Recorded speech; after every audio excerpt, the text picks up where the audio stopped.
You're listening to the Lanterns Radio Network. We are the network dedicated to empowering the individual, illuminating the truth, defending American exceptionalism, and inspiring future generations.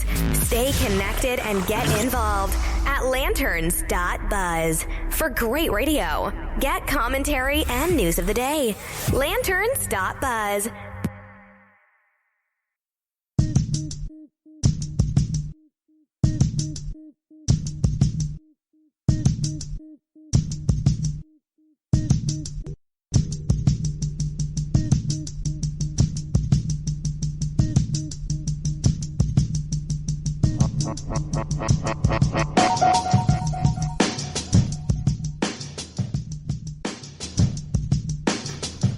All right, everybody, you're listening to the HoloNet podcast on the Lanterns Media Network.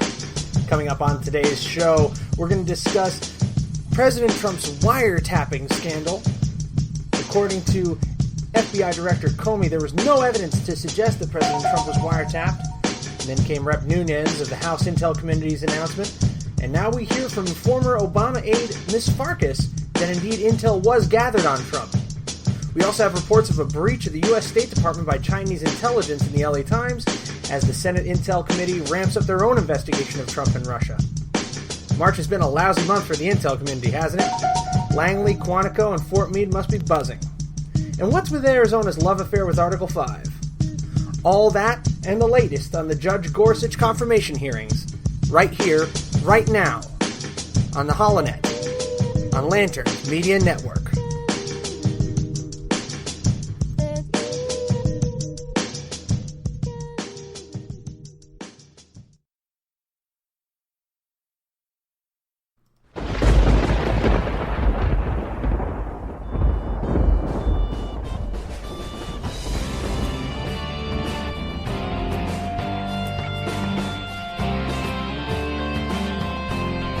You're listening to the HoloNet on Lanterns Media Network. The millennial conservative resistance begins here.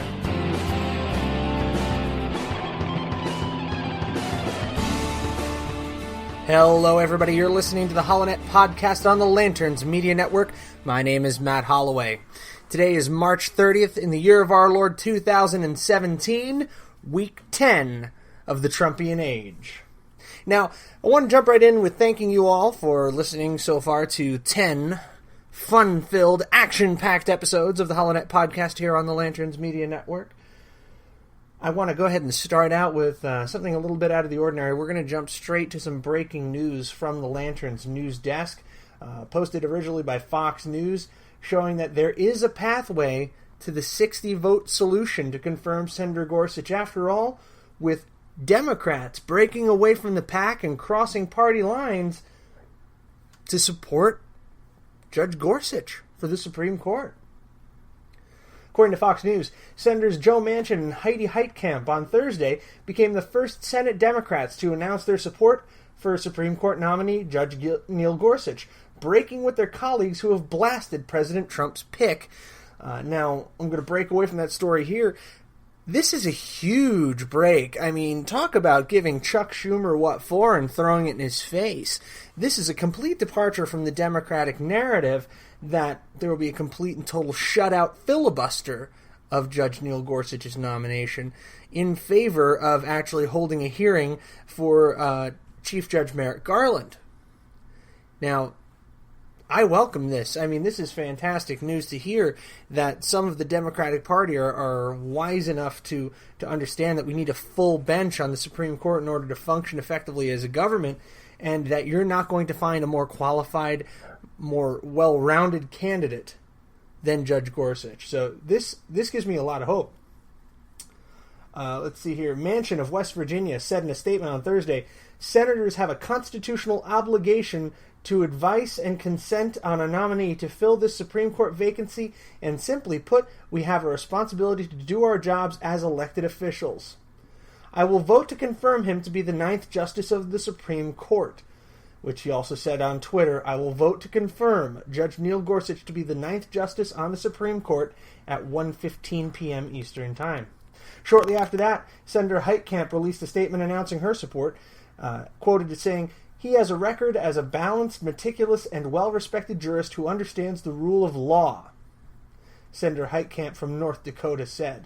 She added that her vote does not diminish how disturbed I am by what Republicans did to Judge Garland, who, if you will recall, is former President Barack Obama's nominee who was blocked by the GOP-led Senate.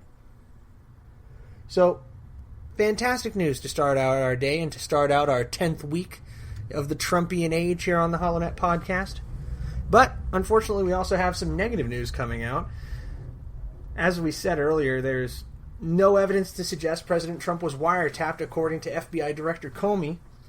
And then out of the woodwork came Representative Nunes of the House Intelligence Committee, stating out in the open in a public press conference that, in fact, yes, that the president's campaign was, I'm going to pull the quote here, incidentally captured. Some information was incidentally captured. And now we have a whole new story that's come out, which reports a breach of the U.S. State Department by Chinese agents. Now, we'll get to that specifically coming back from a little break here. But the first thing I want to do is turn to a news story about this former Obama aide who admits that spying on Trump actually occurred. Now, this was posted to lanterns.buzz by our new hostette of the Battlefield Live, Susan Swift, of late of Politichicks. And she writes that Evelyn Farkas, former Deputy Assistant Secretary of Defense under Obama, confirmed deep state spying on President Trump, surveillance of Trump, and the unmasking intelligent leaks, and even politicizing and leaking that collected information to Obama-friendly D.C. contacts and Democratic operatives, while she was being interviewed by MSNBC's Mika Brzezinski. We'll go ahead right to the audio from Farkas here. One moment. And then Evelyn Farkas, the other big story of the day. You actually knew about this attempt to get and preserve information, and full transparency, we're doing some work yourself. Tell us about that. Well, I was urging my former colleagues and frankly speaking, the people on the Hill. Mm-hmm. It was more actually aimed at telling the Hill people, get as much information as you can, get as much intelligence as you can before President Obama leaves the administration, because I had a fear that somehow that information would disappear with the senior people who left. So it would be hidden away in the bureaucracy, that the Trump folks, if they found out how we knew what we knew about the Trump staff's dealing with Russians, that they would try to compromise those sources and methods, meaning we would no longer have access to that intelligence. So I became very worried because not enough was coming out into the open, and I knew that there was more. We have very good intelligence on Russia. So then I had talked to some of my former colleagues, and I knew that they were trying to also help get information to the Hill. A lot going on today. Yeah. Mark That's Halperin. why you have the leaking. Exactly. People are worried. All right. Put it in 10 seconds, Mark Halperin, all the news of the day.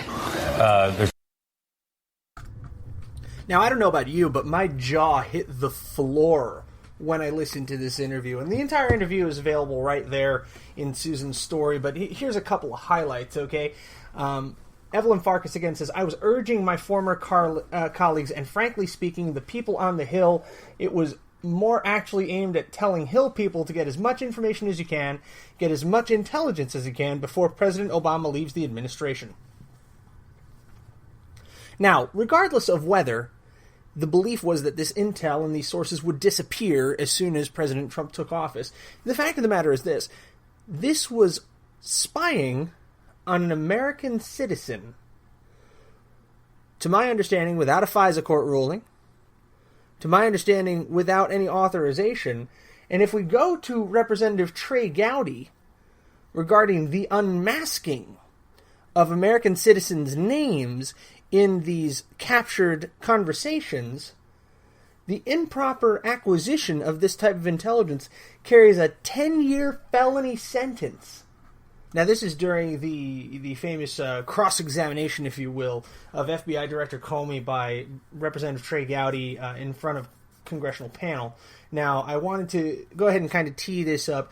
Representative Gowdy is asking what specific departments and what persons can unmask an American citizen in these recorded conversations, in this intelligence, thus exposing them to essentially being wiretapped. And we'll hear how FBI Director Comey responds, and also Representative Gowdy's remarks regarding the seriousness of the offense and the 10-year prison sentence. Here we go. Have standard minimization procedures. All right, so that's 4. The NSA, FBI, CIA, Main Justice. Does the White House have the authority to unmask a U.S. citizen's name? I think other elements of the government that are consumers of our products can ask the collectors to unmask. The unmasking resides with those who collected the information. And so if Mike Rogers' folks collected something and they send it to me in a report and it says U.S. person number 1, and it's important for the FBI to know who that is, our request will go back to them. The White House can make similar requests of the FBI or of NSA, but they don't on their own collect, and so they can't on their own unmask. I got that about right? That's correct. I guess what I'm getting at, Director Comey, is you say it's vital, you say it's critical, you say it's indispensable. We both know it's a threat to the reauthorization of 702 later on this fall. And, oh, by the way, it's also a felony punishable by up to 10 years. So how would you begin your investigation, assuming for the sake of argument that a U.S. citizen's name appeared in the Washington Post and the New York Times unlawfully? Where would you begin that investigation? Well, I'm not going to talk about any particular investigation. That's why I said in theory. Now, all of FBI Director Comey's posturing aside here, what Trey Gowdy has gotten to here is that it is a felony offense punishable by 10 years in prison to illegally unmask an American citizen's name in a recorded conversation that has been gathered through the intelligence operations of the NSA, the CIA, the FBI, the DIA, any of the American intelligence services. There are 5 of them out there. If they record or intercept a conversation which involves an American citizen, they have to be masked, as you heard Director Comey refer to them as United States Citizen 1, U.S. Citizen 2. So if you unmask those names, boom, 10 years in prison if you're not authorized to do so. And you have to follow a very specific criteria in order to request that they be unmasked. The FBI has the ability to unmask them, but it has to be per court order or with a very, very specific set of grounds of probable cause. So let's go back now in our minds to what the former Obama aide, Ms. Farkas, said, that intelligence was gathered on the Trump campaign pertaining to their dealings with Russia, or their connections with Russia. So this is an administration official of the Obama presidency. And as we heard very clearly in the recording of the interview with FBI Director Comey, the White House does not have the ability to independently unmask these American names. So the question is now, who authorized, if anyone, the unmasking of these American citizens' names? And what will follow in the next few weeks really will be telling. Does the Trump administration have the cojones, the chutzpah, the intestinal fortitude to actually press this charge on Ms. Farkas, who admits to not only committing this act, but to conspiring with her colleagues to illegally unmask American citizens' names from intelligence reports? Or do they instead flip Ms. Farkas and try to land the bigger fish? We're going to come back and we're going to discuss a more recent development here regarding our U.S. State Department and some infiltration by Chinese intelligence reported by the LA Times. You're listening to the Holonet Podcast on the Lanterns Media Network. My name's Matt Holloway. Stick around. We'll be right back.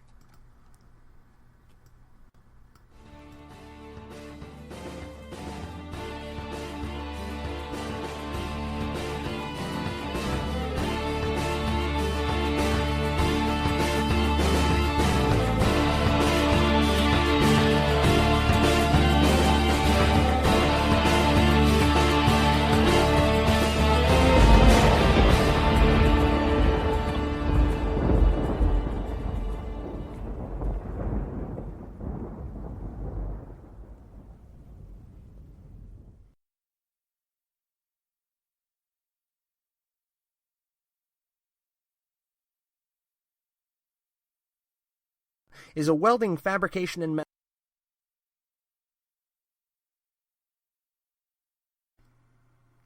Hey everybody, Matt Holloway here. I wanted to take a moment to talk to you about an amazing group of patriot entrepreneurs.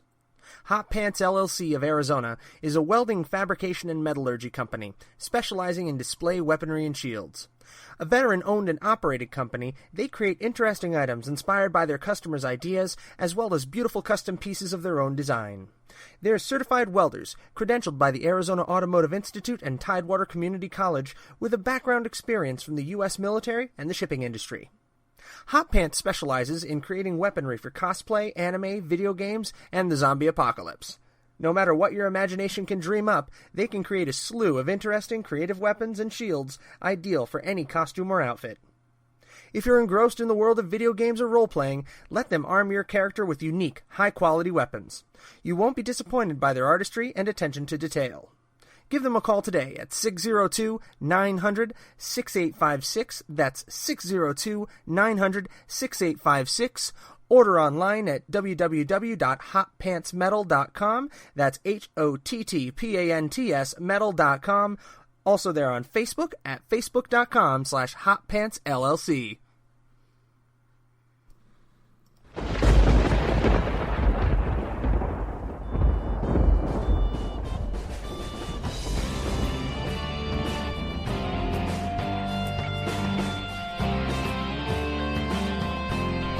You're listening to the HoloNet on Lanterns Media Network. The millennial conservative resistance begins here.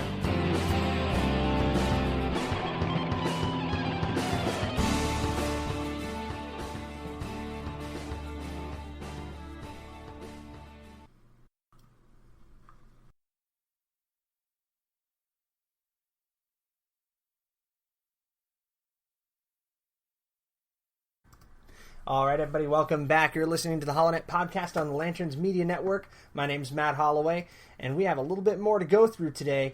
Now, as I mentioned before the break, we have a very interesting story out of Los Angeles today. According to the LA Times, Candace Claiborne, 60, who is training in Mandarin and top-secret clearance, worked for the State Department for 18 years, rotating on assignments in China, Sudan, Libya, Morocco, and most recently in Washington in the department's Office of Caucasian Affairs. Now, while she was stationed in China in 2007, according to the LA Times, Claiborne began dealings with two Chinese businessmen, including a Shanghai importer, not identified in the documents they gathered, who federal authorities believe was gathering information for the Chinese state security. Later, upon questioning by the FBI, Claiborne acknowledged that she eventually realized the two men were trying to get information for the government. She said she also passed them information about a dissident who was living in a U.S. embassy, but insisted that she has always provided them with information that could be found online. Okay, it's unclassified information, according to Claiborne. But that's not the point here, is it? The point here is you have two agents of the Chinese government basically pumping one of our State Department employees for information and failing to report it. Now, the story goes a little bit deeper because this State Department employee was evidently paid rather well for her services here. $2,500 a month, according to the story, to her U.S. account, and she was also provided with a number of favors for a younger relative who wanted to attend school in China. So how much of a black eye is this? And one of the main quotes here, according to Mary B. McCord, Acting Assistant Attorney General for National Security, is that Claiborne used her position and her access to sensitive diplomatic data for personal profit. Cut, clean, and dry. What a sorry state of affairs our intel community must be in today, with the controversy on Capitol Hill, combined with a very serious black eye to our counterintelligence operations like this. I mean, this is absolutely insane. We have the Obama administration apparently spying on the Trump campaign, according now to multiple sources. The Senate Intel Committee's kind of keeping their hands clean. The House Intel Committee Chair, Representative Nunez, has come right out and said it. We also have a former Obama aide in Ms. Farkas coming right out and saying it, and possibly implicating herself in a federal offense with a 10-year prison sentence. I mean, I stand by what I said in the introduction. Quantico, Langley, and Fort Meade heads just must be rolling this week. Our intelligence community right now looks like a joke next to the professionals at, say, MI5 or the GRU or the FSB. Of course the Chinese intelligence services are going to look for the easy hack of hitting our State Department now. I mean, we have to be wary. We are getting into dangerous times. We're under 8 years of the Obama administration and the most rickety transition of power I think that history will ever see in this country. So much of the dignity, respect, and intimidation value of the American intelligence community and the American government has been irreparably harmed. It's no wonder that Russia thinks they can have a free hand in the Ukraine and that they think they can steamroll into Syria. We've shown weakness for too long. Now our only hope lies in Washington, D.C.'s ability to mop up their own house in good order and quickly enough to start to repair the damage on a foreign scope. Makes me thank God we actually have our new Secretary of Defense, General James Mad Dog Mattis, out there putting up a strong front. Because it seems that America is indeed becoming the next Roman Empire, rotting from within, with the strongest armies in the world without. So that's something to think on. Where our intelligence community fits right now. How endangered they are. In other news, a United Nations envoy, a United Nations investigator from the United States, along with a counterpart from Sweden, their translator, 2 truck drivers that were with them, were found dead in the Congo. 10 years ago, this would be relatively unheard of for American and Swedish UN officials to be slaughtered by the side of the road in Central Africa without fear of consequence or reprisal. But this all traces back to a relatively small militia operating in the central Congo that ostensibly was not a major threat. And these 2 investigators were actually investigating the increase in sectarian violence in the Congo in the last 6 months, and themselves fell victim to it. This is the state of the world. This is an unstable world. This is a world that has been thrown on its head by an America that cannot lead because we're tearing each other apart within. This is the Obama legacy. This is the progressive Democrat legacy. The mess that President Trump has to clean up that he so frequently cites in the media and on Twitter. And it is a mess indeed. We live in a world who no longer takes us seriously. They see us as the paper dragon. In World War II, a famous Japanese general, whose name presently escapes me, talked about waking the sleeping giant. Well, the giant's not asleep. The giant's in a coma. And what's it going to take to rouse him this time? It's not a prospect I really want to think about. I don't think anybody does. But I think point blank, we need to. And we're going to take another quick break here. And when we come back, we're going to talk about Arizona's extended love affair with Article 5 of the Constitution and its latest incarnation. Breaking news coming to us from the capital of Arizona in Phoenix regarding the Article 5 Compact for America Balanced Budget Compact. All that and more on the next half of the HoloNet podcast on the Lanterns Media Network. Stay with us.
And I hope you're Hey everyone, this is Matt Holloway, and I hope you're enjoying our podcast so far. It's been exciting putting this together for you, and I'm looking forward to many more to come. I did want to let you know that in setting up the HoloNet and getting everything launched here, we've gone ahead and set up a page on Patreon.com. Now, if you haven't heard of Patreon, Patreon is a website that's similar to other crowdfunding sources that allows you to support on a month-to-month basis those sources, those artists, and those groups that you really care about and that you're passionate about. And I hope that we can ignite passion in a lot of people to become more involved in the political process, and also to become involved in the conversation and to keep that political dialogue alive. So I'd like to humbly ask you today to consider becoming a patron of the HoloNet on Patreon.com, and you can access that at Patreon.com/theHoloNet. We have various levels of patronage. You can become a patron for as little as $1 a month, which unlocks exclusive content for the Patreon community, such as a feed of patron-only content. Then you have a $5 option, which gives you behind-the-scenes access to blog about the different inspirations that we have. It'll give you access to patrons-only polling. And then we have a $10 option, which gives you a signed digital poster, plus everything else. $20 option, which gives you name in the credits on the site, and all other rewards. And we even have a segment sponsor package available on Patreon, which is $125 a month, which entitles you and your business to a 60-second ad as a segment sponsor during the podcast, of course, subject to content approval. So if you would like to become a patron of the HoloNet, we would be greatly thankful to you, and it's going to go toward a solid cause of generating this sort of millennial constitutional conservative content that is so lacking in our media today. So thank you for your time, for your consideration, and for being a part of the HoloNet. Here we hold the line against the night, and the millennial conservative resistance begins here.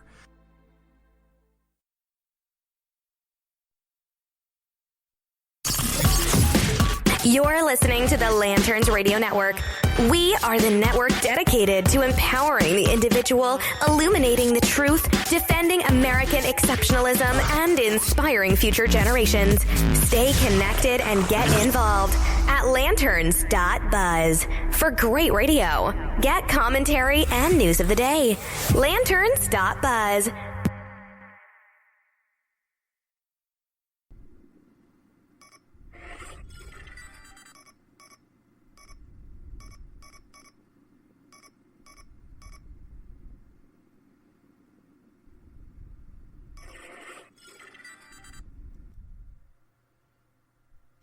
Lanterns authorization code accepted. Logging in. Your access to the HoloNet has been approved. Please stand by.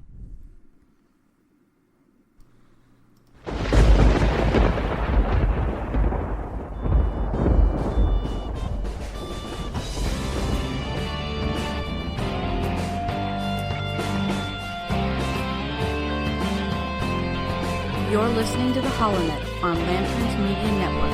The millennial conservative resistance begins here.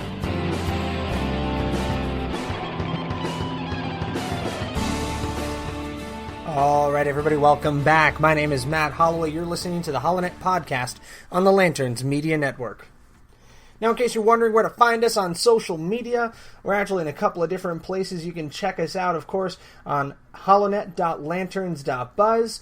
We're also out there on facebook.com/theholonet. You can tweet at the HoloNet or at Matt D. Holloway. You can check out our blog spot at theholonet.blogspot.com.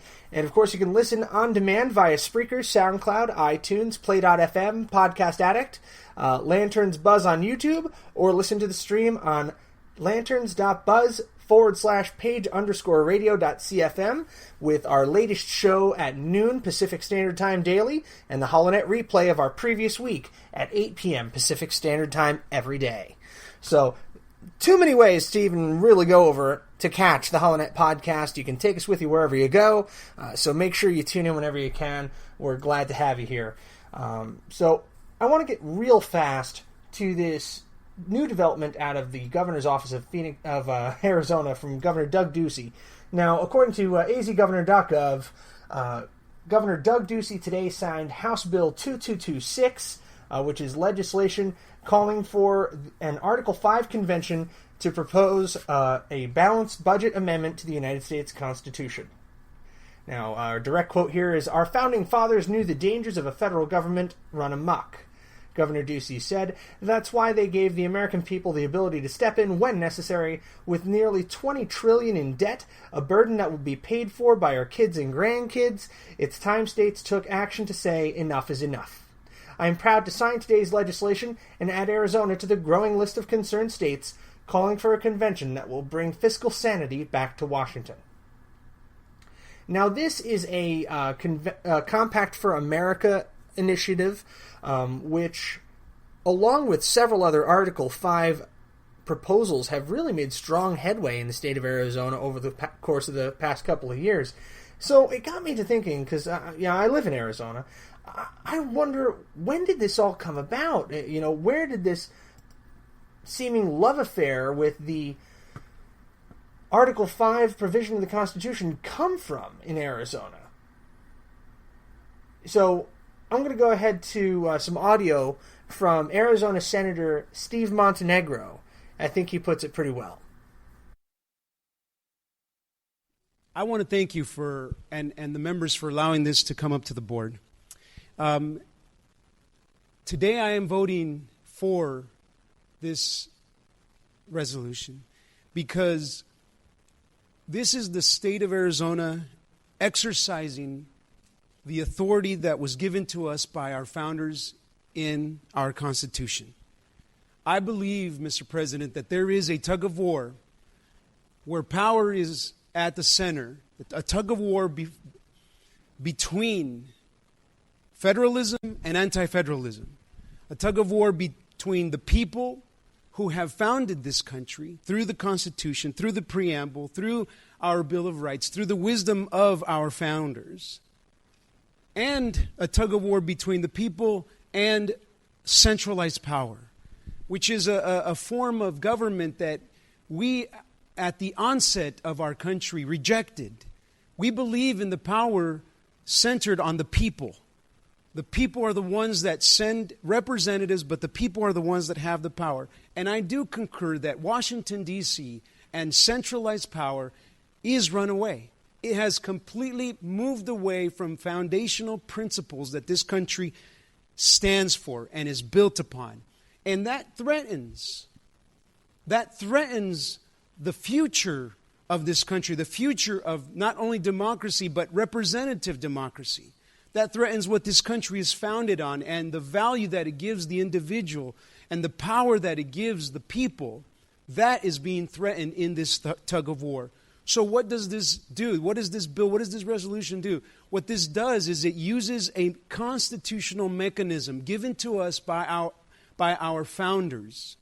It was placed in the Constitution for this purpose, so that if we would see centralized power run away or begin to take advantage or take control and power in areas that it does not have constitutional power, that we as the state would stand up and refrain federal government. I am voting to exercise that constitutional authority. As a state, we are not a subset of the federal government. That may be the case in other countries, but not in the United States of America. In the United States of America, the state is as powerful, if not more powerful constitutionally than the federal government. Why? Because it is the people that give that power to representatives and to government. So with all of my heart, I vote for this measure because it is a wise, prudent, and constitutional move or tool that our founders gave us to tell centralized power, a form of government that we rejected at the onset of this republic. It is saying the people are in charge and the people will refrain you. And for that reason, I vote aye. Now that was State Senator Steve Montenegro, actually my senator here for the West Valley of Arizona, and he points out a common thread with the Convention of States argument that the United States is different from every other country in the world because the states are sovereign. Because the United States was formed by the will of the people through their state governments, unlike many other nations where the opposite was true, where it was a kingdom, for example, in the UK, which subdivided into various smaller divisions, if you will, and devolved power to smaller governments in order to make an unwieldy, vast empire more manageable. The United States worked in reverse. The power worked from the cities up to the states, and from the states up to the federal. Because originally colonies themselves were cities, and then as they grew and expanded, they became states. And then states banded together to resist British tyranny and became the United States of America. In the Civil War, states decided that they could break away from the federal government without the consent of the others, and war resulted. But the Civil War, as much as it did to affirm the eternal nature of the Union, it did not defeat the fact that states are sovereign entities that chose willingly to be bound together in a federal government, and that the power of the federal government is derived from the states and therefore from the people. So I agree wholeheartedly with Senator Montenegro there. Now we're going to go some real quick audio here from State Representative Kelly Townsend. Now, Kelly Townsend is the State House Majority Whip. Republicans have the majority in Arizona. And she was recently celebrating the Convention of States Article 5 passage, which calls for a somewhat broader-based Article 5 convention than the Balanced Budget Amendment. Let's go to that audio now. Hey guys, I am so happy to report that our bill, Convention of States Project Article 5 resolution, passed just now on reconsideration. It failed its first time, but this time it's passed, and it passed 16-14, and I wanted to go online and thank everyone that was involved in this, all my legislative colleagues across the country who are doing the same thing in their states. I am so pleased. It's been a long journey. We have a long way to go. So thank you to everyone. It passed 16-14, and Arizona is state number 9. Congratulations, everyone. And we have here George Mason to thank for this. God bless you guys.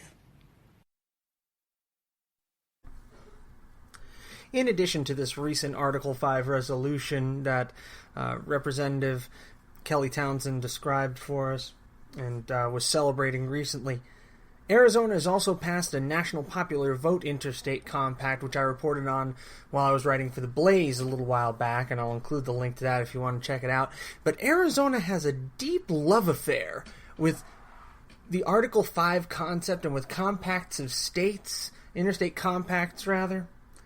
And you might wonder why that is. And I mean, I can certainly point to Arizona's history. Well, Arizona tends to be a bit of a renegade state, going back to when Arizona was admitted to the Union in 1912 and almost was not admitted to the Union because of our insistence on being able to recall the judiciary. That apparently was a big deal, according to the Congress of the day, that we have such a major power of recall built into our state constitution, and that initiative and referendum are cherished in the Arizona Constitution, which kind of infringes on the Republican system, as many view it, and gives the people a little bit more of a direct democratic voice. So Arizona has a big tendency to want to be heard, and a deep value for the freedom of the states and the sovereignty of the states, as described by Senator Montenegro, and also described by Representative Townsend in a couple of her other posts and written works. I think nothing really illustrates Arizona's deep-seated love affair with the Article 5 Convention more then a monument that is dedicated to the Bill of Rights in Arizona, which is the first of its kind, actually, located in Phoenix, is the Bill of Rights Memorial. And there's a prominent rough-hewn stone cutout inscribed with the text of each of the Bill of Rights. And one really notable picture is of Governor Jan Brewer, former Governor Jan Brewer, standing next to the 10th Amendment stone with her fist raised and a look of determination on her face. And the stone reads, "The powers not delegated to the United States by the Constitution, nor prohibited by it to the states, are reserved to the states respectively or to the people." Proposed on 25 September 1789 and ratified 15 December 1791.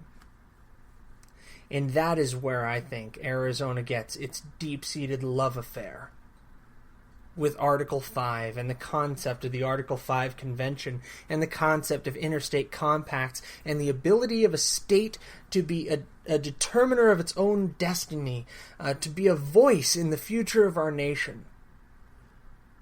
Where Arizona has this drive to be sovereign and to assert independence from the federal government, and to assert that the rights of Arizonans and of the American people as a whole are not trampled by a runaway executive, a runaway judicial, or a runaway legislature in Washington, D.C. So that's, I think, where we get our love affair with Article 5. Now, when we come back, we're going to go into a little bit of European territory here in a post that I'm going to be putting up onto lanterns.buzz shortly, pertaining to Brexit, pertaining to the upcoming elections for the French presidency, and some interesting comments coming out of Sweden that could spell the end of the European Union. You're listening to the HoloNet Podcast on Lanterns Media Network. Stay with us, we'll be right back.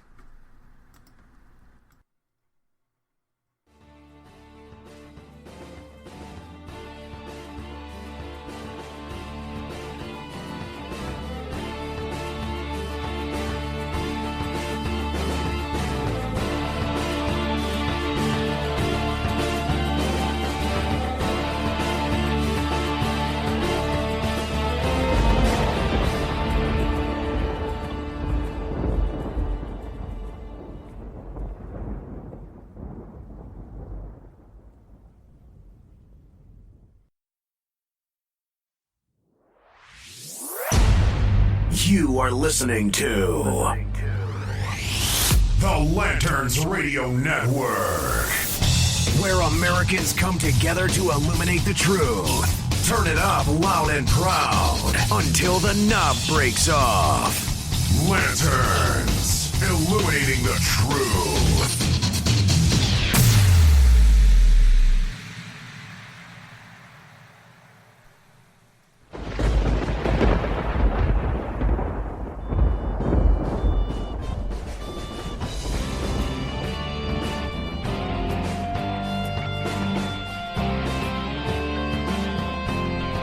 You're listening to the HoloNet on Lanterns Media Network. The millennial conservative resistance begins here.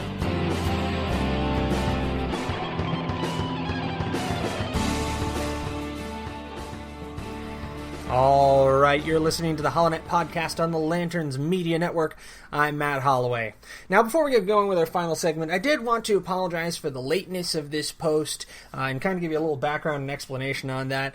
Unfortunately, this past week, the last week of March, a nasty bout of illness struck the Holloway household. Unfortunately, both my wife and I, all three of our sons, came down with a particularly dreadful cold-like flu that positively knocked out all of us, and I was unable to get the show uploaded on Thursday as I typically do, which is why if you're listening to it just as it posts, it's posting April 2nd, 2017, rather than the aforementioned March 28th, I believe it was supposed to go up. March 30th, rather. So thank you so much for your patience. I know we're a couple of days late here, but we're all feeling a lot better. If you've ever had little babies with colds, I'm sure you can probably relate to the absolute nightmare that is. But before we go, This delay in posting the Holonet podcast has afforded us an interesting opportunity to discuss a new scenario with the European Union that follows the delivery of the Article 50 exit letter from the UK's Prime Minister Theresa May to the European Union, and new developments out of Sweden as well, reported by Lantern's news desk. So we're going to really quickly go to some audio from the BBC News pertaining to the triggering of Article 50 and Prime Minister Theresa May's address to the House of Commons. To work to meet with her and discuss how that community can be rebuilt and can overcome the impact of this explosion. Order. Statement. The Prime Minister.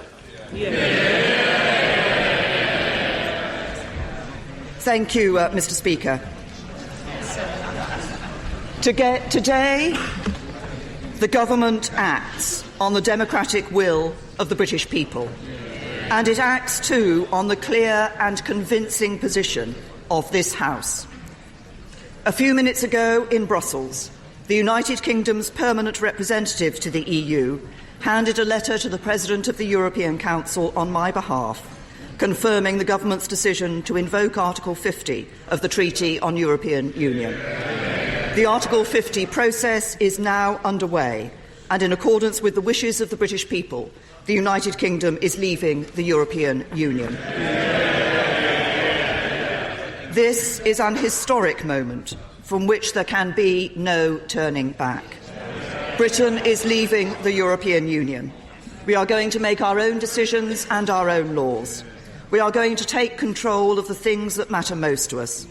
And we are going to take this opportunity to build a stronger, fairer Britain, a country that our children and grandchildren are proud to call home. That is our ambition and our opportunity, and that is what this government is determined to do. Mr. Speaker, at moments like these, great turning points in our national story, the choices we make define the character of our nation. We can choose to say the task ahead is too great. We can choose to turn our face to the past and believe it can't be done. Or we can look forward with optimism and hope and to believe in the enduring power of the British spirit. Yes. I choose to believe in Britain and that our best days lie ahead. Yes. So there it is, historic moment from Westminster as Article 50 has been invoked and Great Britain leaves the European Union. Now, a lot of people have said, this isn't news, we've seen this coming for a long time, but what we are witnessing right now is the full-on collapse of the European Union in slow motion. Because things in government move slowly. Now, with the collapse of the European Union, many people will argue that it's hyperbole to describe Brexit as a full-on collapse. But when you take into account comments from France's Marine Le Pen, who, by the way, is one of the leading contenders for the French presidency and making the most news by far out of all the contenders, she's been called the Donald Trump of France, recently visited with Vladimir Putin at the Kremlin and was received as if she was already a head of state. She has said, and I quote, according to, I'm sorry about this.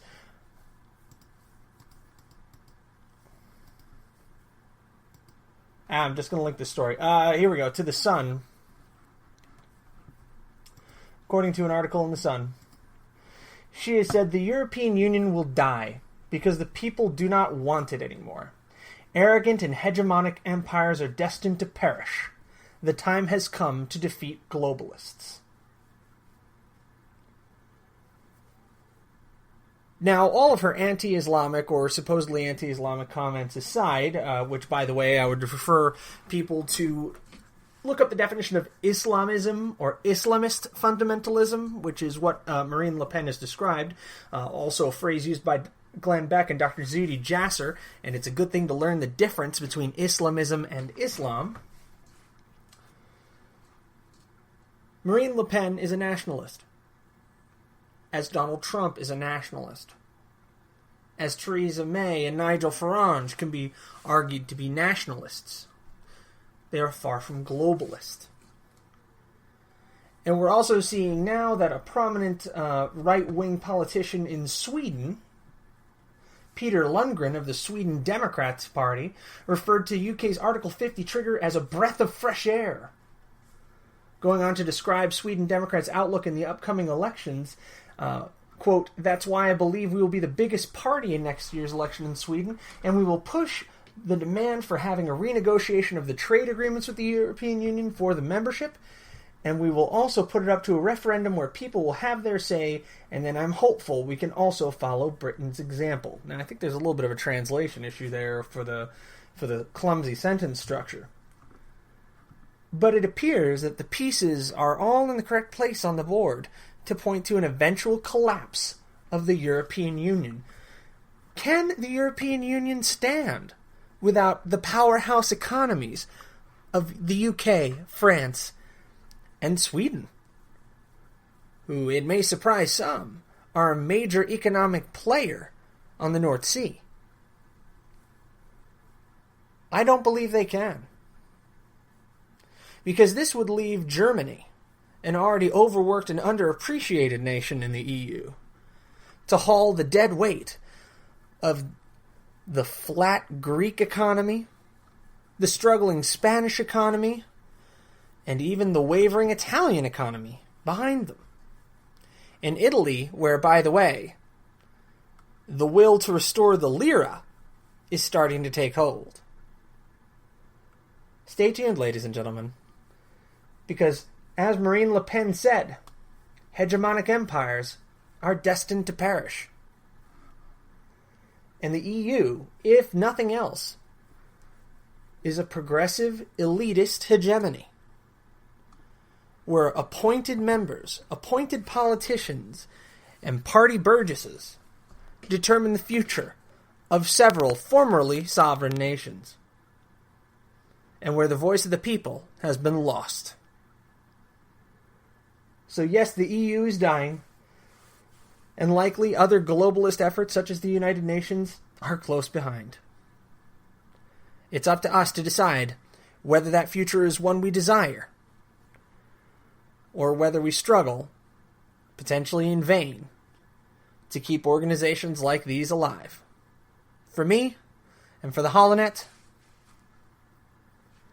I embrace freedom. I embrace the Constitution and the founding spirit of the United States of America. And George Washington warned us in his farewell address, why forego the advantages of so peculiar a situation? Why quit our own to stand upon foreign ground? Why, by interweaving our destiny with that of any part of Europe, entangle our peace and prosperity in the toils of European ambition, rivalship, interest, humor, or caprice?